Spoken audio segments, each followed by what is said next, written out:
Oi pessoal, eu sou a Ingrid Franer, preceptora de Clínica Médica e sou a mentora da Faculdade de Medicina e Residência para passar tudo o que eu sei de habilidades médicas e não médicas.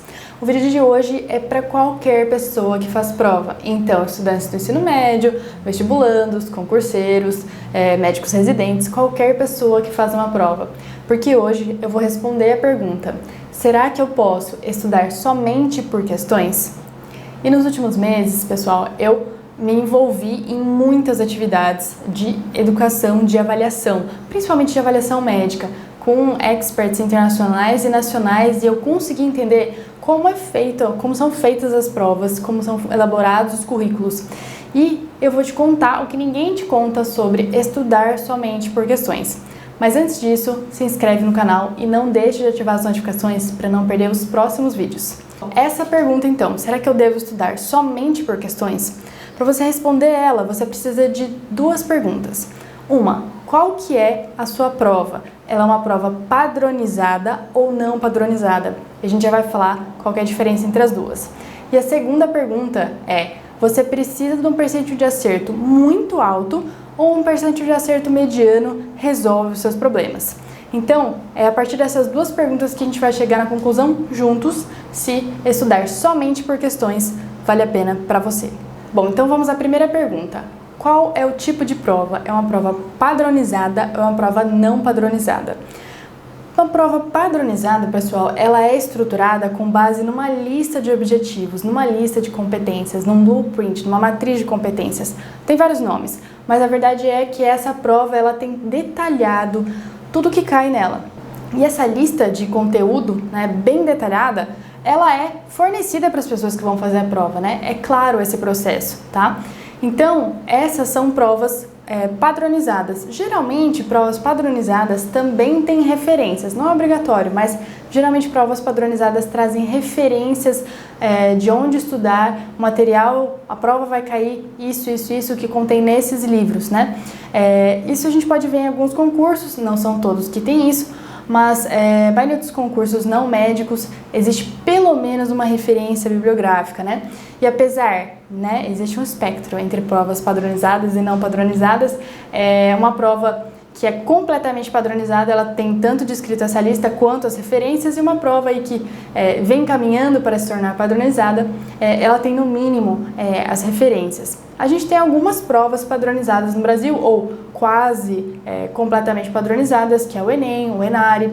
Alguns vestibulares também são bastante padronizados, mas principalmente, pessoal, provas internacionais são padronizadas. Por exemplo, TOEFL, Cambridge são extremamente padronizados, já está tudo descrito lá, como é cobrado, existe um extenso material de apoio da própria banca que faz a prova, ela dá um material de estudo, isso é claramente uma prova padronizada. E um exemplo que a gente ouve muito são os USMLEs, né? Então, as provas de título americana são extremamente padronizadas, existe uma descrição extensa de todo o conteúdo que cai na prova, né? Inclusive, os próprios, né, a própria banca que faz a prova, ela fornece vários simulados, que é justamente para você ver se você realmente está batendo com as competências da prova. E existem também já muito bem estabelecidos bancos de questões. Esses bancos de questões de provas padronizadas, eles não são provas antigas, eles são simplesmente questões que batem com cada objetivo, né, descrito da prova. Cada competência da prova tem no mínimo uma questão, e bancos enormes têm mais de uma questão cobrindo aquele tópico, que é para você ter certeza de que você sabe aquele conteúdo específico. Então, em provas padronizadas está muito bem descrito o que cai, existe um material de apoio, um banco de questão já bem consolidado, que é justamente para você utilizar e estudar exatamente o que vai cair naquela prova. Provas não padronizadas são a maioria das provas aqui no Brasil, né? Então a gente tem muitos vestibulares em que a gente não tem nem referência bibliográfica, nem descrição de lista do que cai, né? E praticamente todas as provas da medicina também são não padronizadas, né? Pode cair qualquer coisa dentro do tópico medicina, por exemplo. Isso dificulta um pouco, porque não tem como você fazer um material de estudo ou um banco de questões que vá cobrir 100% do conteúdo dessa prova.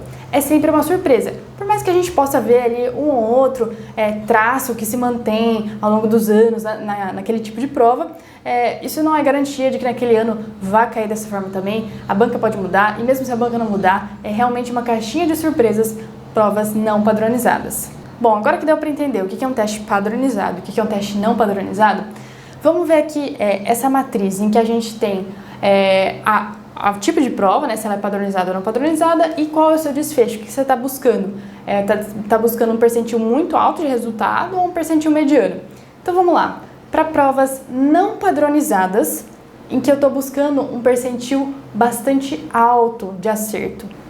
Aqui, estudar exclusivamente por questões pode ser um grande problema. Por quê?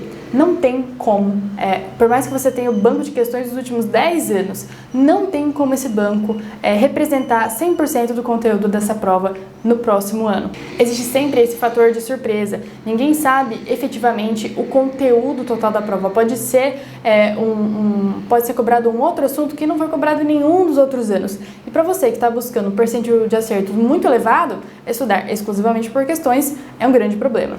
Existem outros problemas de se estudar exclusivamente por questões, mas é independente do teste. É que questões, elas são bastante objetivas, elas vão aplicar aquele conteúdo de uma maneira bastante superficial, né, que é somente o ponto principal, o ponto-chave daquele aprendizado.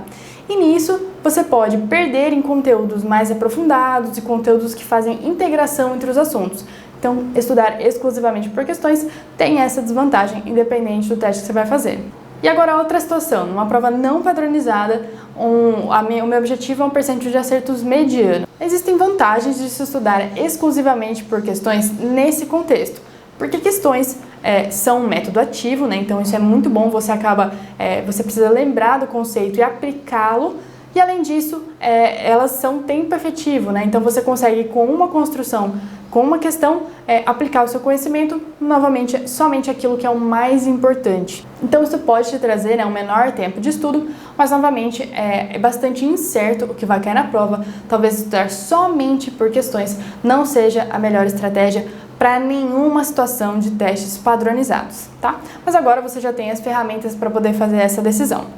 E pensando então em testes padronizados, né?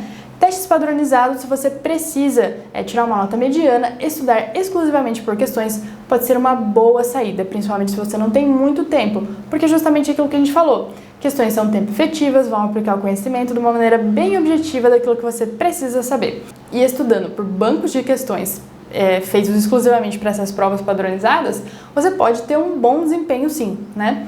Então esse talvez seja o melhor cenário, né? Uma prova padronizada em que eu não preciso tirar um notão, talvez estudar por questões seja o melhor método em termos de tempo. Ok, e uma prova padronizada, mas que eu preciso ir muito bem. Aqui, ainda assim, o peso das questões é muito importante, porque lembra que a gente falou? Essas provas geralmente têm bancos de questões que cobrem 100% do conteúdo já descrito pela própria banca que vai cair na prova. Então, fazer uso disso é muito importante estar no seu plano de estudo. Mas se você precisa de uma nota muito alta, né? Você provavelmente vai estar concorrendo com pessoas que vão estar fazendo, que vão buscar também um desempenho muito alto. Você, idealmente, precisa diversificar o seu plano de estudo. Então, não somente por questões, mas também associar principalmente flashcards e alguns outros recursos, videoaula, resumo, enfim, o que você achar que funciona melhor em termos de buscar informações mais detalhadas, buscar mais integração entre os conceitos. Estudar para a prova pode não ser o mesmo que estudar para a vida, mas é também uma boa oportunidade para você desenvolver esse lado mais prático, né, que você vai realmente aplicar no seu dia a dia profissional. Então, diversificar o modo de estudo também vai te permitir um melhor desempenho na vida real. Então, acho que deu para ficar bem claro que em provas não padronizadas, o estudo exclusivo por questões não parece ser uma boa opção, mas em provas padronizadas é uma excelente opção e precisa estar no seu plano de estudo. Então, a próxima vez que você ouvir alguém falando que estudar exclusivamente por questões é a melhor forma de estudo, pare e pense, principalmente se esse vídeo for internacional e ele estiver falando de uma prova padronizada. Cuidado! Pessoal, e além de eu ter essa expertise de como as provas são feitas, como elaborar um currículo, eu também sou estudante, né? Então eu também tenho que colocar em prática e ver se de fato as coisas funcionam. E no próximo vídeo eu vou te contar como foi o meu plano de estudo para o R+, onde eu vou balancear métodos ativos, ou seja, questões flashcards, com métodos passivos, ou seja, videoaulas, resumos, entre outros, tá? Então não perca o próximo vídeo, não deixe de se inscrever no canal para ter mais dicas sobre isso. Gostou desse vídeo? Deixa seu like e também os comentários. Até a próxima. Tchau, tchau!